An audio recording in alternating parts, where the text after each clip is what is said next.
دغه کس سلمان تاثیر چې د ختم نبوت د نبی صلی الله علیه وسلم په شان کې او د هغې د آیین او قانون په شان کې ګستاخي کړو، نو دا د خپلې ګستاخۍ د وجه نه دی مباح الدم ګرځېدلی. مباح الدم معنا دا چې کوم سړی مباح الدم وګرځي نو د هغه سر چې هر څوک قلم کړي نو په هغه باندې بیا سزای موت نه. اعوذ بالله من الشیطان الرجیم. بسم الله الرحمن الرحیم. ومن أظلم ممن افترى على الله كذبا أو قال أوحي إلي ولم يوح إليه شيء ومن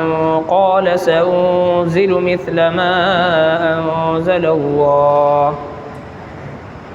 ولو ترى إذ الظالمون في غمرات الموت والملائكة باسطوا أيديهم أخرجوا أنفسكم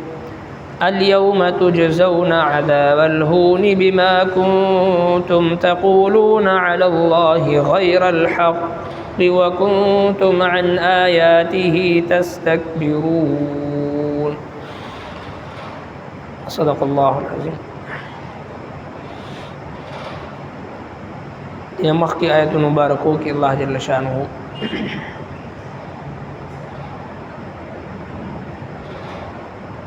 حضرت ابراہیم علیہ السلام واقعہ ذکر فرمائل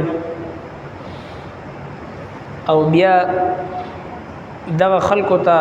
یهود و نصارو ته مشرکین ته دا او فرمایل چې تاسو د الله جل شانه د ذات ناقدری وکړه، سرنګ چې داغه په تاسو باندې نعمتونه او احسانات او داغه د ذات قدردانی پکار او هغه تاسو نکړه.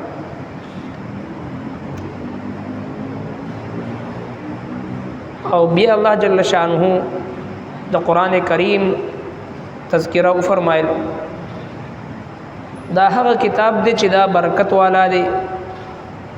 او تصدیق کون کې دی د نمخ کې د کتابونو او دې د پاره نازل کړي شوی دی چې دا مکی مکرمه خلق او بیا د مکی د چار چاپیرا د ټولي دنیا خلق دا او يرول شي. اس پدی آیت کریمه کې الله جل شانه تنبیه ورکړي هغه خلقو ته چې کوم خلقو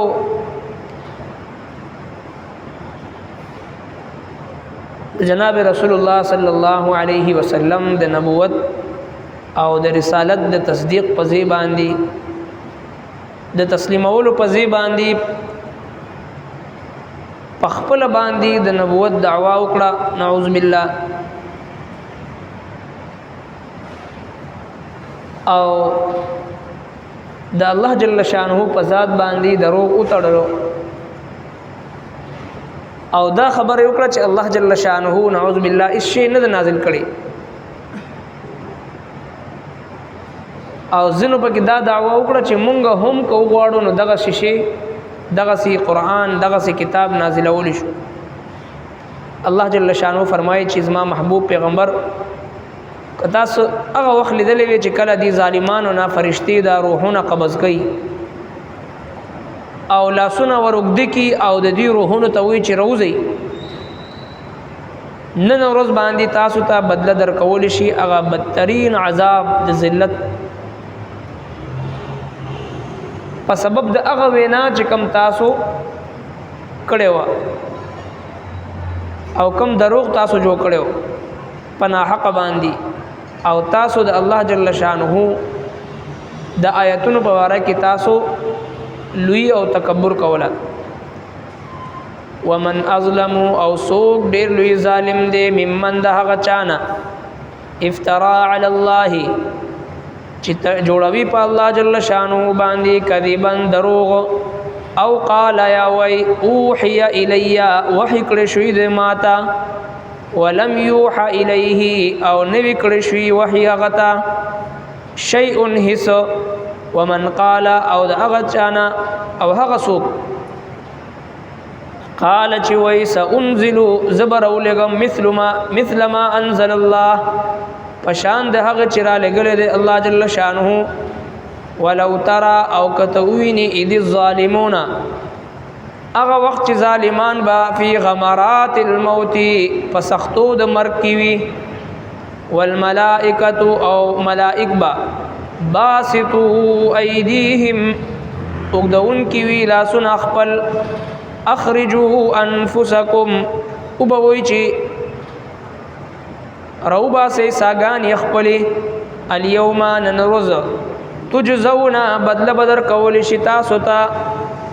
بدل بدر کلی شتا ستا عذاب الهونی عذاب د ذلت سرا بما کنتم فسبب د هغه چې تاسو تقولون جوړولي علی الله فالله بل باندې فالله جل شانه باندې قد علی الله فالله جل شانه باندې غیر الحق ناحق د شرک او د بدعت خبري وکنتم او تاسو عن آیاته د آیاتونو د هغنا تستكبرون لوی کولا د دوی د انجام ذکر الله جل شانه فرمایي چې کوم خلکو د الله د کتاب د الله د پیغمبر د تصدیق په ځای باندې د ځان نه خبر جوړول شروع کړي پاغي کې مسیلمه کذاب او دغه سی اسود عنسی صنعاء او په قریشو کې یو کسوج نظر ابن حارث دغه نظر ابن حارث شو دبوي لو نشاء لقلنا مثل هذا قران کریم کې الله جل شانه دغه خبر ذکر کړی دی هغه به لو نشاء لقلنا مثل هذا کچره مونږ وغواړو نو مونږ هم د قران مجید په شان دي کتاب جوړول شو نعوذ بالله ان هذا الا اساطير الاولين دا نه د نور مگر دا قصې دي پخوانی نو قران کریم ورته بار بار چیلنج ورکو چې تاسو د سوره کوثر عمره یو سورت جوړ کړي او دې مثال پیش کړي تاریخ پدی باندې شاهد دي چې دې داغي جواب ورکول نه قاصر خودی ذکر الله جل شانه دوی ته وعید ذکر فرمایل چې دین لوی ظالم څوک کې دي چې په الله جل شانه باندې دروغ تړي او دو قسم خبرې کوي یو دا وی چې ما ته وحی کې دي او یا دا وی چې سانزل مثل ما انزل الله الله جل شانه چې سرنګي کتاب نازل کړی دی دا سزم نازل اول شم نعوذ بالله یو قسم د خدای دعوا کوي د دوی د دنیا عذاب هغه په دنیا کې الله جل شانه دوی ته دا ورکوي چې ډېر د ذلت او د رسوایی مرګ دوی ته راځي په دنیا کې هم کاغه مسیلمه کذاب او کاغه اسود عنسی او کاغه نظر ابن حارث او کاغه مرزا غلام قادیانی و کاغه راجپال چې کوم په هندستان کې غازی علم الدین شهید چې دی هغه کوتره کړو چې څومره ګستاخان رسول ګستاخان نبوت دشمنان ختم نبوت دنیا ته راغلي دي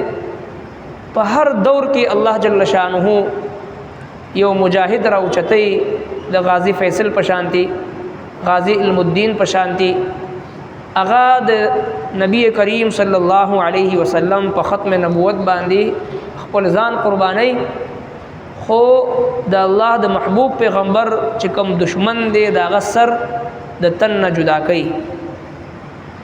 ذکر رسول الله صلی الله علیه وسلم فرمایي چې من سبني فقتلوه چې څوک ما ته بدرت وای نو هغه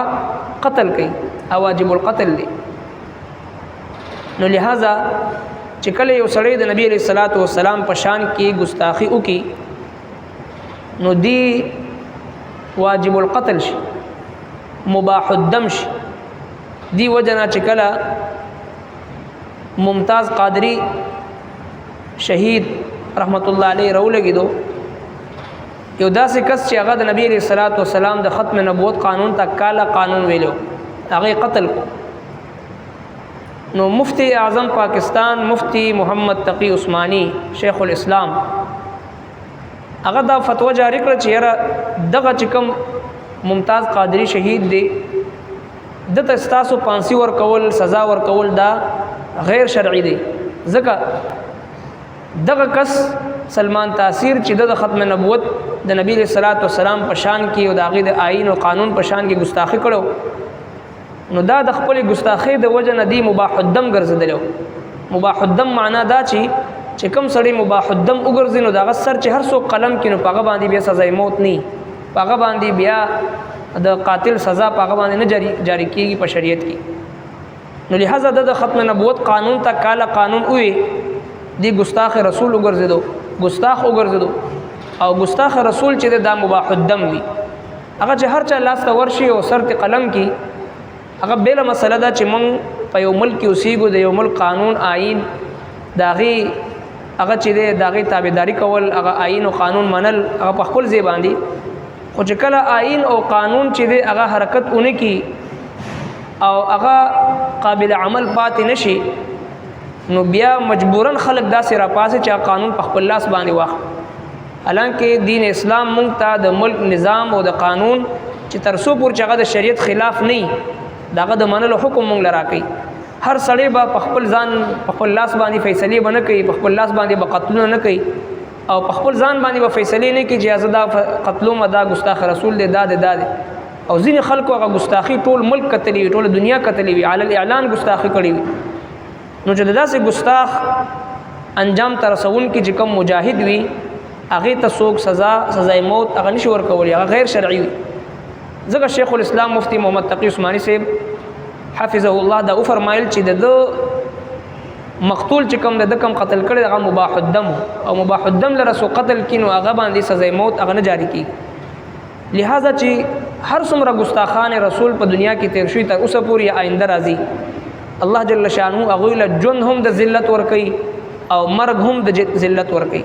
په دې آیت کریمه کې الله جل شانه د هغوی د ذلت او د رسوایی او مشکل ترین مرګ ذکر الله جل شانه فرمایلی دی. ولو ترى اذ الظالمون في غمرات الموت فرمایي چې کله ویني چې کله دوی نه فرشتي روح قبض کوي ډېر په شدت او په تکلیف سره به روح د دوی قبض کوي او هغه سبب دا ذکر کوي چې وکنتم عن آیاته تستكبرون. یو د الله آیاتونو پورې تاسو دروغ تړل او دویم تاسو د الله جل شانه د آیاتونو مقابله کې تاسو تکبر کول.